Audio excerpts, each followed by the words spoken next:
여기 가나안 교회에 거의 설교를 하러 갔어요. 근데 거기 이게 안에가 이게 꽉 차서 있는데 제일 외로운 날이 명절이랍니다.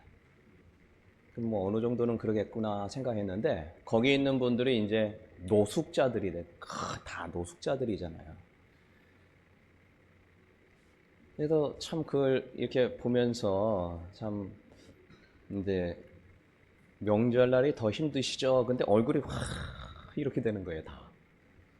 그게 싹 이게 쫙 보여지잖아요. 명절날이 더 힘드시죠? 그러니까 이게 그러면서 이제 저는 거기 설교를 여러 번 갔는데 이게 명절 때 간 거는 또 처음인데 이렇게 명절날 오가고 또 갈 수 있는 곳 또 가족들을 만날 수 있는 것이 너무 감사한 거였는데 내가 참 그게 없었구나 그 생각이 그분들을 이렇게 보면서 너무 드는 거예요. 이제 설인데 좌우로 한 번 더 인사할까요? 새해 복 많이 받으세요 하고 자 시작 새해 복 많이 받으세요. 예, 친척집을 안전하게 잘 다녀오시고 또 행복한 시간 보내실 줄로 믿습니다. 우리가 이제 하나님의 뜻을 따라 행하는 교회 계속해서 보고 있죠. 우리 표 한번 같이 한번 할까요? 하나님의 뜻을 따라 시작. 하나님의 뜻을 따라 행하는 교회. 하나님의 뜻이 무엇이냐 보았고 그 하나님의 뜻은 이 성경에 다 나와 있고 성경에 나와 있는 이 전체적인 맥락을 예수님께서 두 가지로 요약해서 말씀해 주셨죠. 첫 번째로는 마음과 목숨과 뜻을 따라 하나님을 사랑하라. 이건 하나님만 사랑하라. 그런 거였다. 그리고 나의 이웃을 자신처럼 사랑하라. 성경 내용은 다 그 얘기고 과거에도 그랬고 인간을 만드실 때도 그렇게 해서 만드셨고 지금도 마찬가지고 앞으로도 마찬가지. 그래서 하나님 사랑과 이웃 사랑이 결론적으로는 다 어찌저찌 해서 무슨 일이 생긴 건 다 그거에 초점이 맞춰 있다. 우리 계속 같이 말씀을 통해 보았습니다. 자, 그렇다면 하나님만 사랑한다는 거, 하나님을 사랑한다는 게 뭐냐? 오늘 우리가 본문을 읽었죠. 요한일서 5장 3절. 다시 한번 볼까요? 하나님을 시작. 하나님을 사랑하는 것은 이것이니 우리가 그의 계명들을 지키는 것이라. 그의 계명들은 무거운 것이 아니다. 여러분, 마음을 다하고 목숨을 다하고 뜻을 다하는 게 힘든 건가요? 힘들지 않은 건가요? 언뜻 보면 엄청 힘든 것 같아요. 이웃을 누구처럼? 내 몸처럼 나 자신처럼 사랑한다는 게 이게 가능하겠냐? 우리는 참 그런 생각이 많이 들고요. 막상 실천하려 할 때 이게 참 어렵다는 걸 알아요. 그런데 주님이 뭐라 그래요? 주님이 그의 계명은 무거운 것이 아니라는 거예요. 우리가 생각한 것처럼 막 찔러서 억지로 해가지고 뭐 해가지고 막 이걸 어떻게 이런 게 아니라는 거예요. 예. 그러니까 주님의 계명은 사랑하라고 하는 것이 생각보다 우리가 그렇게 어려운 거는 아니라는 건데. 근데 우리가 이게 경험상 쉽지 않다는 거죠. 어쨌든 우리 마음속에 주님을 이렇게 사랑하고 주님만 사랑하고 그 이웃들을 참 내 자신처럼 사랑하는 것, 이게 왜 그게 어려운 것이 아니고 무거운 것이 아닌가, 우리가 말씀을 통해 이제 계속해서 같이 좀 나누려고 합니다. 그리고 하나님께서 사랑하라고 할 때 그 사랑이 하나님 사랑합니다 뭐 그런 것도 없는 것보다는 나은데, 그런 것이냐, 이 사랑이라는 거는 성경 주님이 말씀하신 이 내용들을 보면 고린도전서 13장 4절에 사랑이 뭐라고 하냐면 따라서 합니다. 오래 참는 것. 시작. 오래 참는 것이 사랑이다. 그래서 어떤 일이 있을 때, 어떤 사건이 있을 때 그 일을 참아내는 게 하나님 사랑합니다 라고 그렇게 하는 것과 같은 말이다. 그런데 우리가 참는다고 할 때 그냥 무조건 참는 거를 얘기하지는 않아요. 그냥 무조건 참으면 하나님 사랑이냐? 그거는 아니라는 거죠. 하나님을 사랑한다는 것은 하나님의 말씀에 순종하기 위해서 참는 겁니다. 하나님의 말에 순종하기 위해서. 우리가 아담과 하와 지난번에 이야기했습니다만 아담과 하와가 선악을 알게 하는 과실을 나무를 먹으려고 했는데 이 먹고 싶은 마음과 먹으면 안 되지 마음. 근데 그냥 참으랬으니까 그냥 참아. 이거 뭐 그럴 수도 있겠는데 그게 아니라 하나님이 그것을 선악을 알게 하는 나무의 과실을 먹지 말라고 했어. 그래서 나는 이거를 참아야 돼라는, 그래서 하나님이 이야기를 했기 때문에 내가 참는다. 이거를 지금 오래 참고라고 말하는 것이죠. 그냥 내가 뭐 성격이 좋아서 참는 거, 뭐 이런 거 뭐 안 참는 것보다 낫죠. 예, 예. 내가 뭐 착해서 이거를 얘기하는 것이 아니라는 거예요. 그래서 오래 참는다는 거는 예를 들면 자녀가 이렇게 말을 안 듣는데 내가 부모니까 참아요. 물론 뭐 그런 것도 있겠지만 우리가 여기서 말하는 사랑이다, 주님을 사랑합니다 하는 것은 부모가 됐으니까 내가 자녀 못하는 거 참아야지 하는 게 아니라 이게 그런 거가 아니고 또 뭐 자녀하고 싸우기 싫어서 내가 그냥 참는다 이런 것이 아니라 하나님이 너의 이웃을 사랑하라, 자녀를 사랑으로 돌보라, 그 말씀 때문에 내가 참는 거, 이게 사랑하는 것이고 하나님을 사랑하는 것이고 이웃을 사랑하는 것이다. 뭐 직장 상사 뭐 이런 사람이 뭐 있다고 하죠. 막 폭언을 쏟아 붓는 거예요, 나한테. 화가 나죠. 그런데 이제 내가 먹고 살아야 되니까 그냥 참아야지, 뭐 이런 게 아니라는 거죠. 주님이 말씀하신 참는 것은 상대하기 싫어서, 뭐가 무서워서 참냐, 이게 그렇게 해서 참는 게 아니라는 거예요. 뭐 어떤 상대하기 싫은 인간 있을 때, 그런 다 마찬가지라는 거죠. 그래서 여기 오래 참고는 주님의 말씀이 이래서 내가 참는 것이다 하는, 주님의 말씀 때문에 참는, 이게 오래 참고와 그 사랑이라는 것이죠.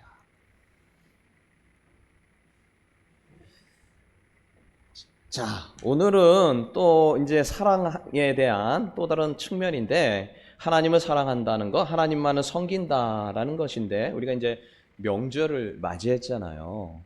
그래서 명절을 맞이해서 이 제사와 관련된 것들을 한번 좀 살펴보면서 하나님만 사랑하는 것에 대해서 한번 또 보려고 하는데요. 지난주에 이제 유진이 형제 이번 주에 이제 이번 주인가요? 그 다음 주군요. 예, 이제 결혼이 이제 앞두고 있죠. 그래서 유진이 형제가 청년들에게 점심 식사를 같이 하자 해가지고 지난주에 이제 청년들 모여서 점심을 맛있게 먹었는데, 유진 형제가 이제 묻는 거예요. 이제 이번에 이제 설 명절에 처가댁, 처가댁으로 이제 인사를 하러 가는데 거기는 제사를 지낸다는 거죠. 본인은 그런 거 본 적이 없는데 이제 처음 보게 될 것 같다 하면서 이러저러한 거, 뭐 절하는 거, 제사 지내는 거, 뭐 이런 거를 이제 저한테 물어봐서 이제 뭐 이것저것 제가 이야기를 해줬습니다. 전에도 한번 이야기를 했던 것 같은데, 저도 어릴 때 이 제사하는 거, 이 명절 되는 게 용돈 받아서 더 좋았는데 어른 만나면 이 제사 때문에 너무 스트레스였어요. 그래서 가기 싫을 정도로. 가서 어머니는 너 절하지 말라 계속 하는데, 근데 막상 가서 보면 절해야 되는 분위기 있잖아요. 어른들, 할아버지 같은 분들이 쫙 앉아가지고 있는데 맨 앞에는 연세 드신 분들이 앉고 그 다음 순서, 근데 여자들은 안 했어요. 저희는 남자들만 하더라고요. 그래가지고 근데 이제 저는 이제 맨 뒤쪽에 이제 있는데 다 하는데 그거 안 하는 게 참 보통 일이 아니에요. 근데 어머니가 하도 이야기를 하니까 그냥 어떻게 보면 쇠뇌시키듯이 막 자꾸 이야기를 하니까 이제 하지를 않았죠. 이제 하는 척 딴 사람 하는 척하다 탁 일어서고 뭐 이러다가 나중에 중학교 들어갔는데 도저히 안 되겠다. 그래서 그냥 안 참석 안 하고 도망가 버리고 막 그랬었는데 그런 것들이 좀 있었죠. 근데 이 제사 지내는 거 이게 참 우리가 참 미풍양속 아니겠느냐 이런 생각을 할 수가 있는데 하나님의 뜻을 보자는 거죠. 우리가 이미 알고 있지만 다시 한번 좀 살펴보죠. 명절의 제사와 절하는 문제. 고린도전서 10장 14절. 자, 같이 읽습니다. 자, 시작. 그런즉 내 사랑하는 자들아 우상 숭배하는 일을 피하라. 우상 숭배하는 일을 피하라 하면서 그 다음 이야기를 했어요. 고린도서 10장 19절 같이 읽습니다. 그런즉 시작. 그런즉 내가 무엇을 말하느냐? 우상의 제물은 무엇이며 우상은 무엇이냐? 계속 무릇 이방인이 제사하는 것은 귀신에게 하는 것이요 하나님께 제사하는 것이 아니니 나는 너희가 귀신과 교제하는 자가 되기를 원하지 않는다. 그러니까 이게 지금 뭐냐? 그 말 그대로 귀신에게 제사, 이방인이 하는 제사는 귀신에게 제사하는 것이다. 이것이 뭐냐면은 우상을 숭배하는 것이다. 여러분 전 세계 어디 가든 복음이 안 들어간 곳에는 다 뭐가 있냐면은요 신화가 있습니다. 나름의 신화. 신이 있어요. 자기들이 섬기는 신. 없는 것을 글쎄 뭐 찾을 수가 있을까요? 사람은 구조적으로요 뭔가를 섬기게 돼 있습니다. 예. 그래서 각각마다 각 지역마다 세계 곳곳에 문화가 다 틀리고 다 있어요. 우리나라도 뭐 단군 신화 있는 것처럼 뭐 다 있죠. 그 중에 세계적으로 가장 잘 알려지고 영향력 있는 신화가 바로 그리스 로마 신화입니다. 이건 모르는 사람 별로 없을 거예요. 그래서 로마가 세계를 지배하면서 그 신화가 그리스 로마 신화가 세계에 퍼지게 되었죠. 예. 그래서 이방인이 제사하는 이 이방인 제사를 뭐를 얘기하냐면 바로 이 귀신에게 하는 제사인데 이게 그리스 로마 신화 제우스 신 우리가 잘 알죠. 주피터, 뭐 아프로디테, 아폴로, 비너스, 바카스, 포세이돈, 하데스 뭐 등등등등 이게 다 이방 신이 제사하는 거였던 거예요. 예. 이게 다 뭐라고요? 귀신에게 제사하는 거다. 그리고 이거는 뭐냐? 우상 숭배다. 그래서 우리가 십계명의 제1계명 너는 나 외에 다른 신을 너에게 두지 말라는 1계명을 어기게 되는 것이다. 그래서 우리는 하나님만 사랑하라 라고 했는데 이게 다른 신을 섬기게 되고 다른 것을 섬기게 되는 그렇게 되는 거고 우리가 지금은 이렇게 기독교 안에서만 이렇게 있는 분들은 있었던 분들은 이런 걸 잘 모르지만 결혼해서 그렇지 않은 문화에 가면 어때요?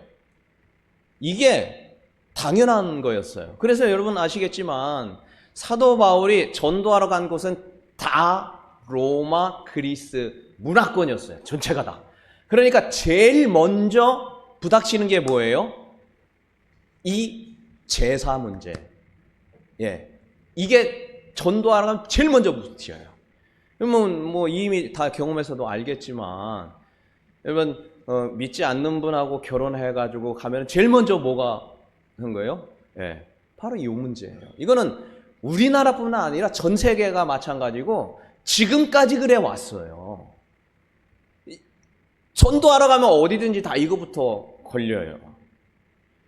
그러니까 이거는 꼭 한번 우리가 짚고 넘어가야 될 문제일 수밖에 없어요. 전도를 위해서. 우리는 그들과 싸우면서 이거를 해야 될 것이냐? 이거 어떻게 해야 될 것이냐? 왜 1계명을 어기는 것이니까. 그래서 우리가 믿음을 가지면 제일 첫 번째 바로 이 절하는 문제, 제사 문제, 세계 곳곳에 가서도 다 마찬가지입니다.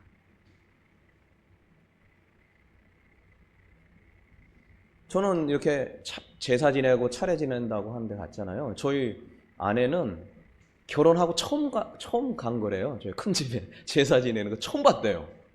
네. 그러니까 이게 문화가 전혀 다르면 이런 분들이 생기는데, 자, 우리가 제사가 하나님 외에 다른 신을 섬기는 거라고 할 수 있느냐? 아까 뭐 이야기했지만 지금 문화라고 봐줄 수는 없느냐? 문화.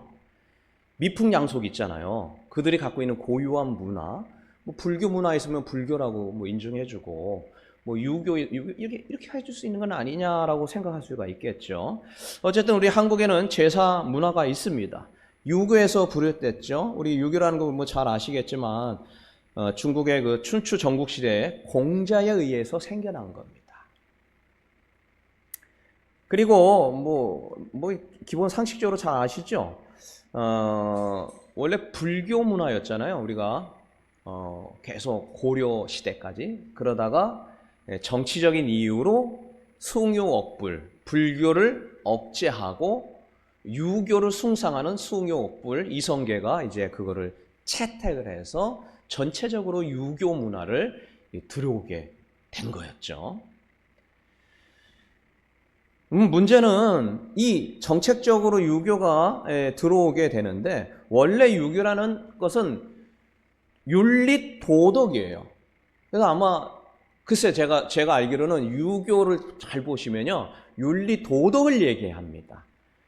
그래서 그 공자에게 죽은 후 어떻게 됩니까? 라고 이제 누가 물어보니까, 야, 내가 살아있는 것도 모르는데 죽은 후를 어떻게 하냐, 뭐 이런 얘기가 있어요. 난 죽은 거 모른다. 근데 그 유교 자체가, 공자는 죽음 이후까지 내가 그걸 난 몰라. 살아서 효도나 잘해. 뭐 나라에 충성, 뭐 이렇게 얘기했는데, 그런데 그 의도와 뜻은 어떤지 모르겠지만 결과적으로는 조상을 섬기는 하나의 종교가 돼버린 건 사실이에요. 종교가 돼버렸어요. 그래서 조상 신을 섬기는, 이게 뭐라고요? 유교. 그래서 지금도 유교를 찾아보세요. 그럼 거기에 조상신을 섬기는 것이다라고 나와요. 종교와 합치됐다고 나옵니다. 예. 그러니까 이게 또 다른 종교라고, 공자가 어떻게 생각했는지는 뭐 제가 그걸 전공을 하지 않아서 정확하게 모르겠지만 좀 어쨌든 그런 겁니다. 그러니까 우리가 유교를 한다, 절을 한다라는 건 뭐냐면 그 조상신을 인정하고, 그리고 왜 절을 하고 왜 그거 차례를 지내느냐, 그렇게 조상들을 잘 섬겨야 뭐가 되는 거예요? 죽어서 그 조상 귀신이 와서 우리를 잘 돌봐준다라는 게 내포가 되어 있는 거예요. 유교 그 자체가요. 예. 그러니까 우리가 제사, 뭐 절 한번 하면 어때? 한번 제사 지내면 어때? 하지만 하나님의 뜻은 아니라는 거예요.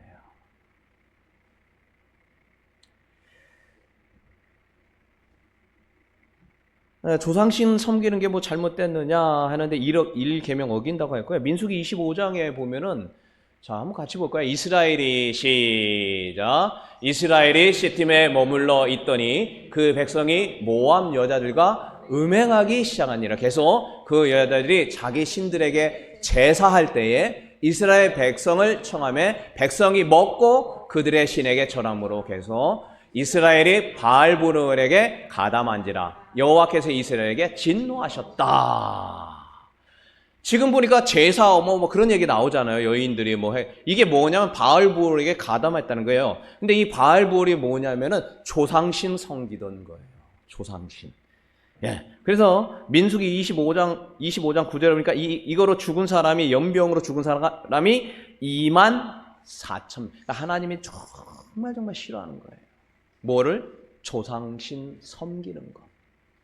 그래서 25,000명이요. 예, 이렇게 죽은 거예요. 바알부올 시편 106편 28절 거기 보면 그게 나와요. 그들이 또 부올의 바알부올이에요. 와 연합하여 죽은 자에게 제사하는 음식을, 그러니까 죽은 자에게 제사한, 조상신에게 제사하던 게 바알부올입니다.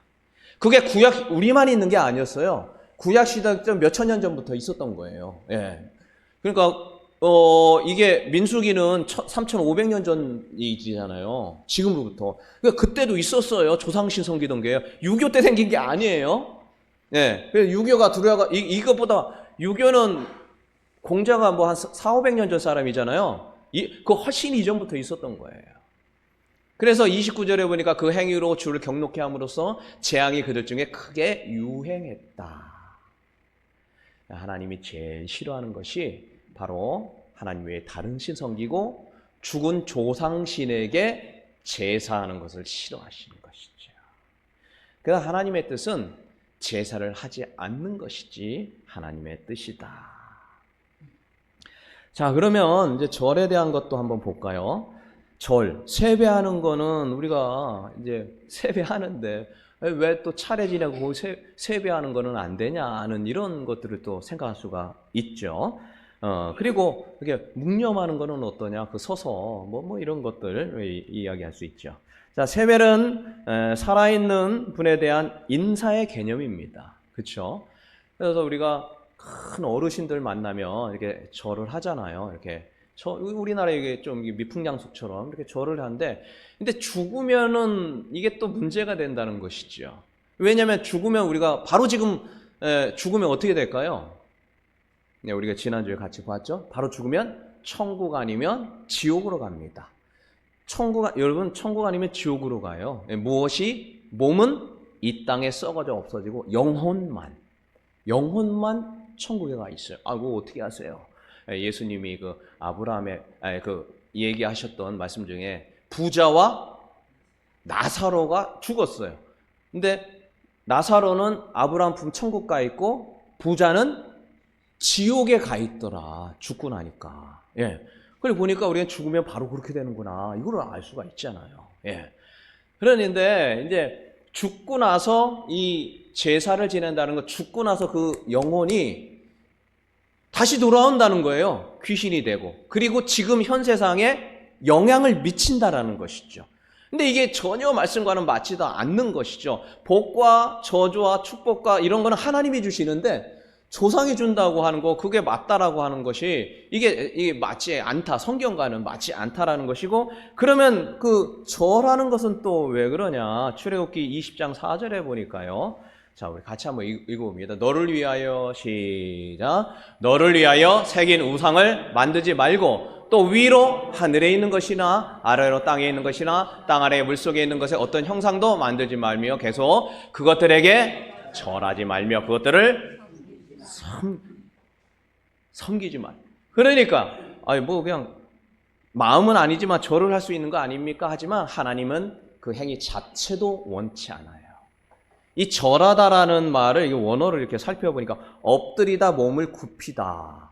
그리고 또 존경하다는 말까지 같이 있는데, 그러니까 이 절하는 행위, 물론 뭐 이렇게 하고 용서해 주세요 뭐 이렇게 할 수도 있겠지만, 이 절한다는 그 행위 자체가 하나님 뜻이 아니라는 것이죠. 예. 그러니까 우리는 절하는 것, 뭐 살아있는 분에게 하는 거는 그럴 수 있다고 할 수 있죠. 예. 인사하는 거나 절하는 거나 뭐 다 똑같은 겁니다. 그러나 이게 죽고 난 이후에는 이러한 것들을 하지 않는 것이 맞는 것이죠. 그럼 서서 묵념하는 건 어떠냐?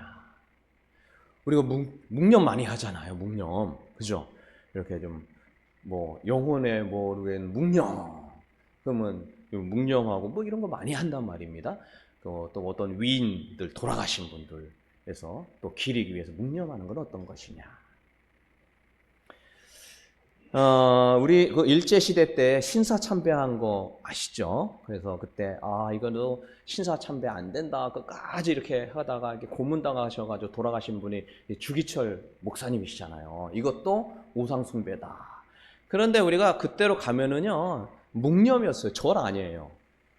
그래서 이게 조회 시간에 다 같이 모여가지고 그냥 이렇게 우리 묵념하는 거예요. 그러면 뭐 그것도 하지 말아야 되냐 이런 생각도 할 수가 있는 것인데요. 중요한 것은 누구에게 묵념하느냐라는 것입니다. 그 신사라는 것은 이제 일본의 신이죠. 자연신앙이고 애니미즘이며 조상 숭배, 일본 천황 숭배가 혼합된 일본의 민족 종교의 다른 신입니다. 그러니까 그 묵념 자체도 하나님 외에 다른 것을 하게 된다면은 이것은 문제인 것이죠. 그래서 우리가 묵념도 이 어떤 그 다른 신에게 하는 것은 문제가 된다라는 겁니다. 그런데 이게 뭐 잘 알겠지만 이거 그 1930년대 일제 강점기 때 카톨릭과 감리교와 장로교가 이 신사참배는 다른 신에게 하는 거 아니다. 그냥 예의를 표하는 거다. 그렇게 결의를 했어요. 억지로 한 거죠. 억지로. 네. 그래서 뭐 꼭 이게 맞는지는 모르겠지만 그래서 우상하게 섬긴 이 죄 때문에 6.25가 일어났다 이렇게 얘기하는 분도 계셔요. 예. 예, 어쨌든 우리가 이 묵념이라는 것도 다른 신에게 하는 것은 옳지 않다. 예, 그렇게 보면 되겠습니다. 자, 출애굽기 34장 14절을 봅니다. 우리 너는 같이 읽습니다. 시작. 너는 다른 신에게 절하지 말라. 여호와는 질투라 이름하는 질투의 하나님이시다. 20장 5절 있습니다. 시작. 그것들에게 절하지 말며 그것들을 섬기지 말라. 나 내 하나님 여호와는 질투하는 하나님이다. 라고 말씀하고 있습니다. 여러분, 하나님도 질투합니다. 네. 여러분 알고 계신 거지만 이게 사랑이 굉장히 클수록 질투가 굉장히 많아요. 그죠? 하나님 우리를 엄청 사랑해요. 그래서 질투하는 겁니다. 에이 뭐 알아서 하든지 말든지. 지옥갈 인간은 질투하지도 않아요, 사실은요. 네. 그러나 우리를 너무 사랑합니다. 얼마만큼 사랑합니까? 자기의 사랑하는 독생자 예수를 십자가에 죽게 하기까지 우리를 너무 사랑하는 것이죠. 그래서 우리를 너무 사랑하기 때문에 우리가 다른 것들을 사랑하는 것에 대해서 질투가 많으신 것입니다. 우리는 하나님의 사랑 가운데 거하는 것이죠. 여러분, 하나님 사랑 안에 다른 어떤 신도 섬기지 않은 은혜가 있기를 주의 이름으로 축원합니다. 그러면은 그 음식, 제사 지낸 음식 먹으면 될까요? 안 될까요? 제사 지내러 가서. 네. 먹어도 상관없다고 그랬어요. 네. 상관없습니다. 먹든지 마시든지 무엇을 하든지 다 하나님께 영광을 돌리려 하라는 것이 그 이야기에서부터 나온 거예요. 왜냐하면 그리스 문화에 제사 아까 먹는 거 문제 나왔죠. 이거 먹는 거 어떻게 합니까? 그런데 신약 시대에 와서 신약에 와서는 먹는 게 자유해졌다라는 것이에요. 그래서 이걸 먹든 안 먹든 이거는 아무 상관이 없는데 문제는 뭐냐? 그 안에 믿음이 연약한 자들이나 잘 모르는 사람이 야 내가 성경 보니까 왜냐 구약만 봤거든요. 예? 제사 음식 먹으면 안 된다고 하는데 이런 믿음을 갖고 있는 소자가 있거든. 먹지 말라. 먹어도 상관은 없지만 그 믿음이 연약한 자가 그런 마음이 갖고 있는 것을 안다면 먹지 말라. 왜? 이게 먹는 건 상관없는데 그 사람의 믿음이 연약해지고 소자를 이 믿음을 이게 떨어지게 하고 좀 어렵게 한다면 그것 때문에 안 먹는 거지 먹는 거는 아무 상관이 없다. 그럼 제사 음식 만드는 건 어떨까요? 만들어도 돼요? 안 돼요? 먹는 것도 괜찮은데 만드는 거는 상관은 없습니다. 잘 섬기고 만들고 하지만 그러나 우리가 절을 하지 말아라. 절은 하지 말고 그리고 묵념을 하더라도 그것이 무슨 일본 신처럼 어떤 신에 대한 거라는 게 확실히 아는데 그 묵념은 하지 않는 것이 좋다.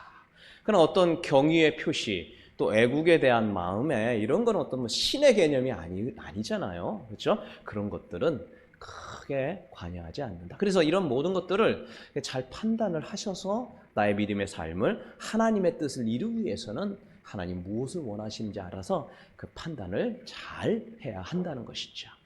저희 어머니가 이렇게 절하지 말라 막 그랬는데 이제 어머니는 가면 항상 그거 했던 게 아직도 기억나요. 교회 나와라. 예수 믿어라. 그 얘기를 항상 하셨어요. 그런데 그게 씨앗이 돼가지고 그래서 저희 이제 사돈의 팔촌에 예수 믿는 분이 저희 어머니밖에 없었어요. 그리고 저는 이제 원래 포천에서 태어났는데 이러저러 해서 서산에 이제 아버지 일 때문에 갔다가 거기서 예수 믿게 되고, 저도 5살 때부터 교회 나가기 시작하게 되고 어머니가 나가게 되니까 사돈의 팔촌 아무도 교회를 안 다녔던 건데, 거기서 예수 믿고 이제 은혜 받고 이렇게 행하고 다 이렇게 하니까 지금은 그렇게 바뀌어가지고 저희 이제 이모들도 이제 다 교회 나가시고 이렇게 나가고 저렇게 나가고, 그러니까 아마 선교사로 한 명을 이렇게 부르신 것 같다, 그 생각이 든 것이죠. 여러분이 제사의 문화에 어쩔 수 없이 했다면 그곳에서 그걸 뭐 흐트러가지고 그걸 깨부시고 뭐 그런 것도 있을 수 있겠지만, 그들에게 어떻게 가서 녹아져서 그들을 그리스도 안으로 흡수할 것이냐, 전도자, 선교사, 선교의 마인드를 갖는 것이 중요합니다. 우리가 선교사도 가면은 그들의 문화를 없애는 것이 아니라 그들을 어떻게 잘 흡수하여서 주님께로 인도할 것이냐. 그래서 기도에 큰 제목이 생긴 거죠. 선교사로의 사명을 감당케 하옵소서 하는 아주 큰 기도 제목입니다. 그래서 그 선교의 사명을 감당하기 위해서 행동도 잘해야 될 것이고, 모든 일들을 최선을 다해서 감당을 해야 하는 것이죠. 그래서 모르겠다, 그냥 그대로 해라, 이래서는 안 돼요. 선교사가 그러면 직무유기예요. 직무유기. 내게 주신 사명을 감당해야 됩니다. 이래저래 어째저째 했던 그런 문화 속에 들어가게 한 것이면 그런 문화를 바꾸라는 사도 바울의 심령을 가져야 돼요. 그래서 지혜롭게 하고 기도하면서 영적으로 하나님 어떻게 할 것인가에 대한 기도 충분하게 가고, 그리고 그들을 대해야 합니다. 이것이 또 우리의 주신 사명이다 생각을 하셔야 되죠. 여러분 속에 지혜로움이 있으셔서 이 제사를 하게 되는 것도 잘 이렇게 하나님 주시는 그 뜻 가운데, 하나님의 사랑 가운데, 그리고 우리에게 주신 사명을 완수하는 이런 어떤 마음으로 맡겨진 귀한 사명 감당해야 되고, 우리나라에게 좋은 미풍양속이지만 참 안타깝게도 이게 이렇게 하나님을 또 이렇게 첫 번째 계명을 이렇게 어기게 되는 안타까운 데 있는데, 어쨌든 우리 기독교 문화가 잘 이렇게 생성되게 하시고, 그 어떤 제사를 지내는 것이 아니라 예배로 바뀌어지는 그런 은혜가 있고, 여러분 각자, 저도 마찬가지죠. 선교의 사명도 잘 감당하기를 주의 이름으로 축원합니다. 우리 반주해 주시기 바랍니다.